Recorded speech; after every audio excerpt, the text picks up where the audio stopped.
Tapi kenapa kok justru Gus Nur yang kemudian menjadi terpidana, terdakwah, Gus Nur yang kemudian menjadi masalah? Ini sangat kita khawatirkan bahwa boleh jadi satu saat mungkin jangan-jangan sholat pun akan jadi masalah gitu. Sholat pun akan jadi kriminal. Zakat mungkin enggak, karena zakat kan bawa duit gitu.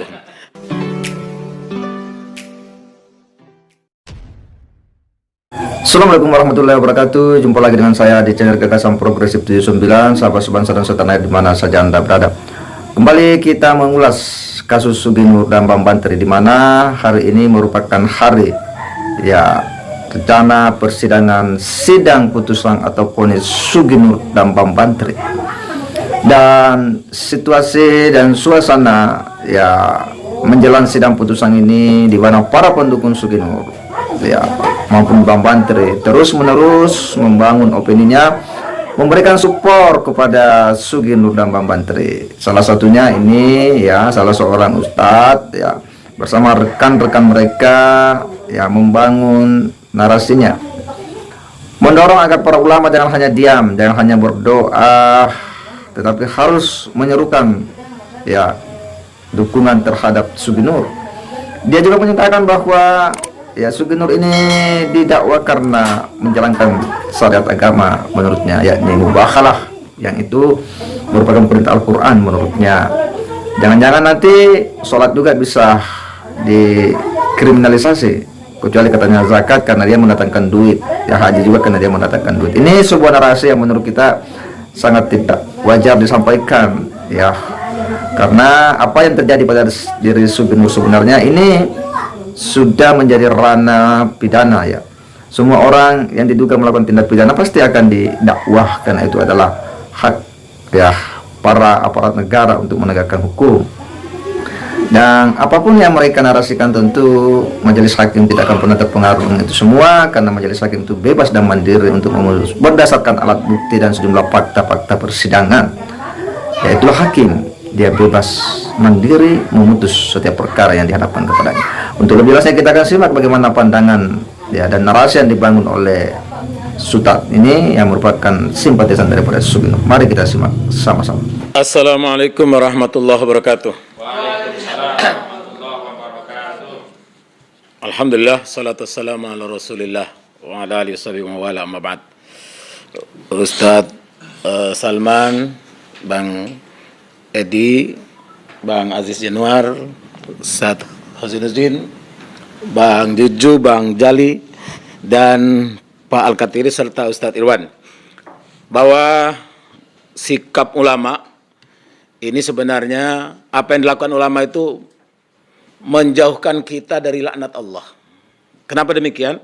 Karena di Quran itu Allah menyebut lu'ilal ladzina kafaru ala lisani Daud wa Isa bin Maryam kanu la yatanahawna am munkarin fa'aluh labi sama kanu yaf'alun. Allah melaknat, yang dilaknat oleh Allah itu atas umatnya Nabi Daud dan Nabi Isa. Apa yang paling pokok? La yatanahawna am munkarin fa'aluh. Karena tidak memberikan upaya serius untuk menolak hal-hal yang mungkar, hal-hal yang jelas buruknya, nyata salahnya.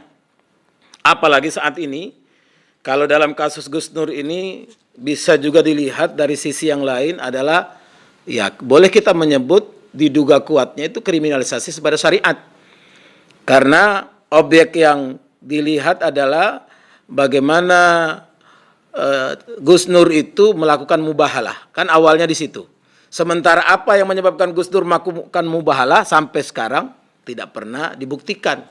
Kan Gus Nur melakukan mubahalah karena Pak Bambang menyebut bahwa ijazah Presiden Jokowi itu palsu. Kan begitu. Nah, karena itu Gus Nur ingin supaya ini benar nggak? Serius nggak ini? Nah, beliau melakukan mubahalah dengan Pak Bambang. Tapi kenapa kok justru Gus Nur yang kemudian menjadi terpidana, terdakwah, Gus Nur yang kemudian menjadi masalah? Nah, ini sangat kita khawatirkan bahwa boleh jadi satu saat mungkin jangan-jangan sholat pun akan jadi masalah gitu. Sholat pun akan jadi kriminal. Zakat mungkin enggak, karena zakat kan bawa duit gitu. Haji mungkin tidak karena menghasilkan duit yang panjang sekali. Karena satu daerah itu ada yang sampai sudah 97 tahun, Ustaz. Bisa dibayangkan. Daftar sekarang 97 tahun baru berangkat itu. Gimana itu? Nah, itu. Jangan-jangan anak SMA itu sudah mendaftar, kenapa? Calon istri aja belum ada gitu. Sudah mendaftarkan anaknya yang belum ada. Jadi ini sangat serius, sangat serius. Kalau ini dibiarkan, tidak ada tindakan dari kita, kita khawatir apa yang terjadi di umatnya Nabi Daud, umatnya Nabi Isa ini benar-benar akan terjadi. Karena Allah menyebutkan la yatanahawna am munkarin fa'alu. Mereka tidak saling mencegah, tidak saling peduli untuk jangan sampai laknat itu datang kepada kita. Nah, ini karena korbannya sudah orang yang telah berusaha sungguh-sungguh menyelamatkan sesuatu yang boleh jadi akan mengundang azab, akan mengundang laknat dari Allah. Jadi ini sangat serius sekali. Para ulama harus tidak boleh jadi setan bisu. Para ulama harus melakukan sesuatu. Paling tidak memberikan support, dukungan supaya para hakim memutuskan apa yang sebenar-benarnya. Dan kita juga berharap supaya kejujuran, keadilan itu tegak, bahwa ya harus dibuktikan betul.